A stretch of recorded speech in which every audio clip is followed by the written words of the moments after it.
boyei malamu na podcast de tolobela yango oyo laha ememeli bino. Laha ezali plateforme moko ya internet epai wapi bilenge basi mpe basi bakoki kozwa sango na ntina na bokolongono na bango bokengi mpe bolamu ya bomoi.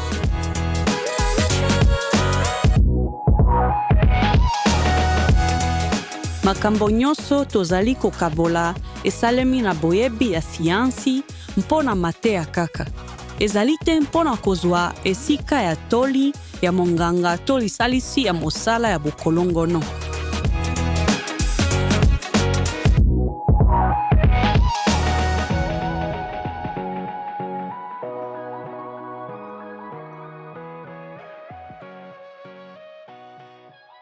Kombo nanga Maria, pe lelo tokolobela masapo oyo bato mingi bazalaka na yango mpona nzoto ya mibali.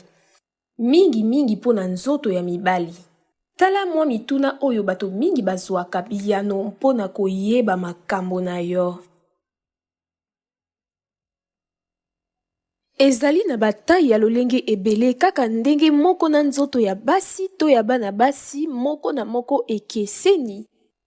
Lisusu eteni monene ya nzoto ya mibali ezali mpenza na kati ya nzoto, mpe eteni oyo ekoki komonana ekozala ndenge mosusu mpona nzoto ya moko na moko. Motuna etunami, nzoto ya mobali ebongwanaka tango mobali azali kokola.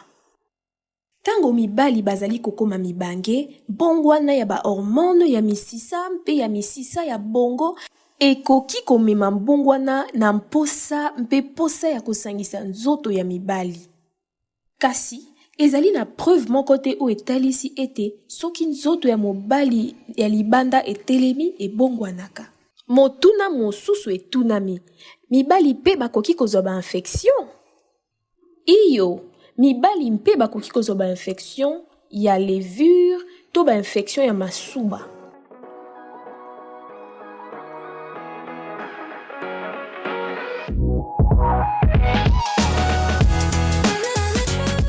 Soki ozali na mituna mingi to olingi kosolola na moto, tosengi yo ozala na bonsomi ya kokende na laha.org mpe koluka makambo ya boyokani ya mopesi ya misala pene na yo na kofinaka na bouton luka misala. To mpona koluka masolo mosusu salela boluki ya fonction.